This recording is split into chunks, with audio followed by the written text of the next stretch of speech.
welcome to the Celtics post-game live. Tom Giles, Eddie House with you as the Celtics just fall in double overtime there, 131 to 129. The New York Knicks able to get the win. Celtics certainly had a shot to win it at the end there. Al Horford, who had a terrific game.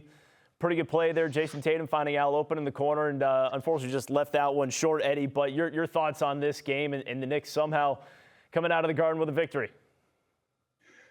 Well, I think a bad loss. Regardless, however we look at it, I think it's a bad loss. You had opportunity to win this game, and the Knicks are getting confidence against the Celtics. These are the things that moving forward. When you talk about playoffs, you talk about seeding, you talk about matchups, who you will face, maybe first round, maybe second round. Doesn't matter. You have a team who feels like they got your number. They feel like they can beat you, and we had plenty of opportunities. And we just wasn't able to get it done. And that's the unfortunate thing. And at that time, I think that was a great play at the end to get Al Horford a wide open shot. But sometimes I think I can live with Jason Tatum saying I'm taking a shot as well. Yeah.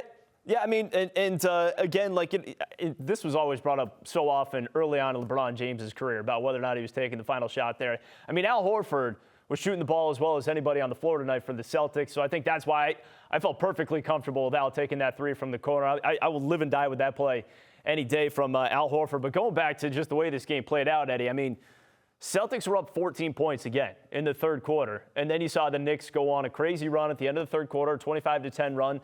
They actually went into the fourth with the lead.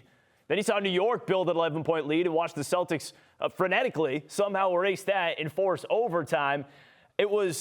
When you looked at the fourth quarter, I thought the way they ratcheted up their defense in that fourth quarter and just locked in on the Knicks and created turnovers and got their way back into the game.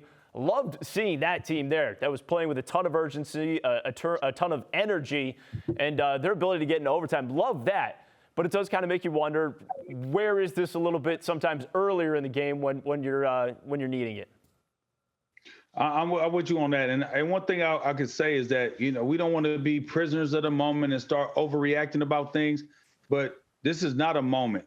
This is something that has been happening all season long. Letting go of the rope and being consistently inconsistent. And to me, that's the one thing that just bothers me about this team. I think we have great talent. We're extremely deep.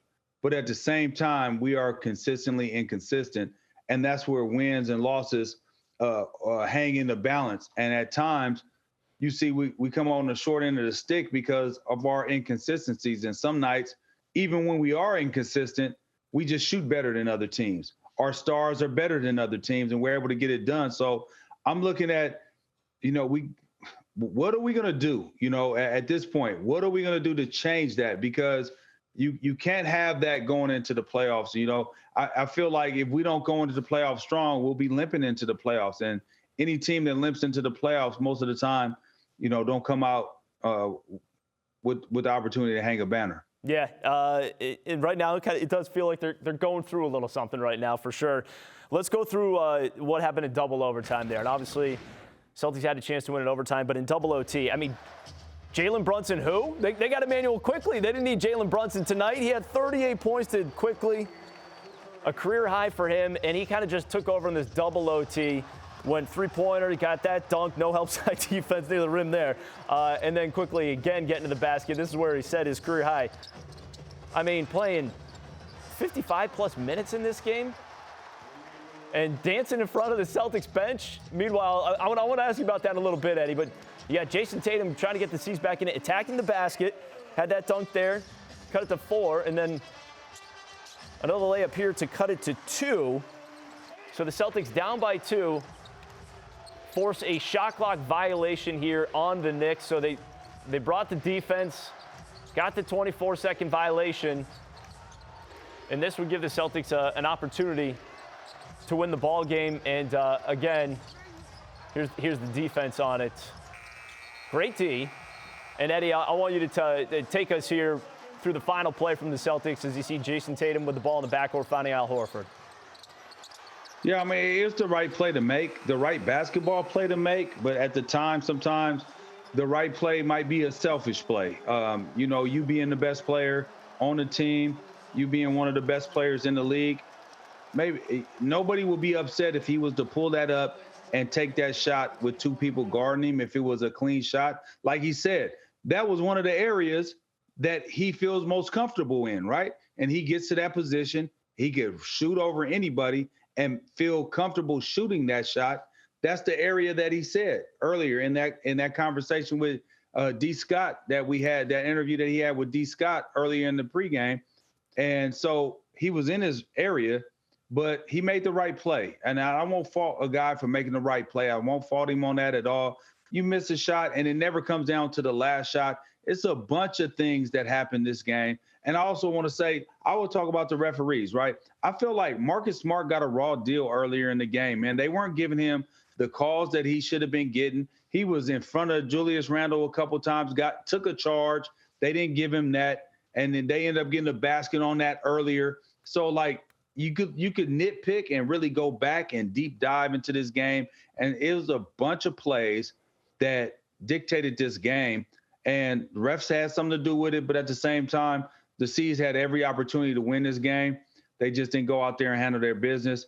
They allowed Quickly to just be out there looking like an all-star and not saying anything about his game. He could play, but he's not on a level where he should have been having that game like he had tonight. Yeah, we're bringing in Scal now from the Garden. Scal, first I want to get your thoughts on the final possession. Celtics going for the win there, down by 2. Got a great look for Al Horford and just came up short in that game winner shot. 100%. They were not going for the tie. They were going for the win on that. And I know why they put Al in the corner. You know, big men in general, for whatever reason, they seem to always get sucked in and help out. Mitchell Robinson did a good job of doing both. Like, watch him right here. Just takes one step in, but enough to challenge Al Horford at the 3. So that's a play that they wanted. They wanted that shot. And, you know, you got to live with that. Yeah, and they weren't in this game without Al Horford. I thought Al Horford had a phenomenal game. I mean, he can go back maybe and ask for a better shot at the end of the first overtime when the Celtics had a chance to win it, but had a chance to win it here, and Al Horford just coming up just shy again. He had 20 points, 14 rebounds, 6 assists, 2 blocks. He continues to give them a huge production, and they'll probably be without him again tomorrow night. Scal, what were your thoughts on Emmanuel Quickly tonight? Because 38 points, and it seemed like he was able to get whatever he wanted. All right. I'm going to ask Eddie. So I want to know, what is our championship identity? I actually, at one point, I thought it was going to be defense. And then it was remember the beginning of the year, the pace, the space, and all that. I'm really searching for our championship identity right now. And I'm in a game like today, no matter if you're making shots, missing shots, you establish what you are and you do it over and over again. And I don't actually know what it is at this point. Scal, damn a championship identity. What is our identity? What is the identity, right? Damn a championship, because a championship identity is solidified. You know what you are. You know how you're going to play night in and night out. Everybody can bank on one thing that you're going to do. And then you might do a few other things way better, and then that puts you over the hump. But what is our identity? At the beginning of the year, it was threes, and we're knocking down threes. We're pacing. We're playing with pace. We're sharing the basketball. Then it became we're defending. We're not knocking down the 3. So I have no idea. I'm kind of I'm at a loss of words for knowing exactly what our identity is, because I don't know. You know what I mean? Night in and night out is different. Yeah, I'm with you. Like, I'm not sure what we're hanging our hat on every day. I know how we're starting every game, but like your identity is woven into the fabric of who you are no matter what happens. It doesn't matter if you're up, you're down. It doesn't matter if a team goes on a run or you're on a run or you haven't made a shot. Your identity, which I'm still having a hard time, are we a defensive team? Are we an offensive team? Are we a pace team? Are we a spread them out type of team? So listen, I'm trying to figure it out as well, and I kind of think since the All-Star break, whatever happened there, I don't think we've had our identity. I think we've had moments, But even like the Cleveland win, which I thought was a decent win, we still had our moments where kind of let go of the rope. And tomorrow, now we're on a back-to-back, a bunch of minutes, and we're playing a tough Cavs team who's really good at home. And these guys got to find out who they are, because you're starting to watch the league. Today was a great day for the NBA, right? I'm watching Phoenix. They already know who they are. I'm watching Dallas. Then I'm watching Golden State and the Lakers. And last night I watched Philly and Milwaukee. And all these teams, I know what they're doing. I know what their identity is. And I'm the Celtic guy. Like, I'm here every day watching these dudes live, and I'm having a hard time finding out what it is. All right, well, we're asking people at home right now. Sorry, go ahead, Eddie. Real quick. Check this out, Scal. So those teams that you named, right? They all got trade. They had big trades that changed the dynamic. Dallas had a big trade. Phoenix had a big trade. Milwaukee had to incorporate Jay Crowder. So those guys were still able to. Those teams were still able to have their identity with infusing somebody with them. We really didn't have nobody that were like, oh, this changed. This is a new guy, and we got to try to incorporate. We had some guys that came in, but our standard, our culture was already set, and we still don't know what it is. One thing for sure, two things for certain, Scal. You're cutthroat committee, and I know that, and it ain't gonna ever change, right? Eddie. You can't be. You're blowing up my spot right now, man. Like, you're not supposed to tell everybody how I really am. I got it good. I smile. I kiss babies. I do all that, man. Like, why are you blowing up my spot, man? I appreciate that, Eddie. Thank you for doing that.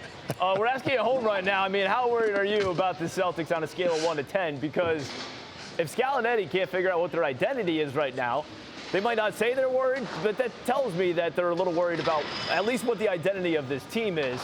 And you're seeing this team scratch and claw to come back in these games. Scal, what did you see from this group towards the end of that fourth quarter when the defense picked up, the energy picked up, and I'm just curious why you don't see that in other parts of the game, why they almost have to wait until they're down by 11 and kind of play like that. I also don't know this. Here's another one for you, Tom. The game starts and, man, we look great. And then, like, we go to the bench, and then when we bring the starters back or some form of the starters back, like, our energy is non-existent. I don't get it. Maybe long season, you know, they went to the NBA Finals, maybe it's that, but, like, our energy is not consistent. And you would think, like, last year was so simple. Like, we were 18 and 21, and what happened? We started playing defense, and that defense led to us and on the offensive end. Like, we were good offensively as well. Like, we hung our hat on something, and we built from that. All right. We're not doing that. Since the All-Star break, we haven't done that.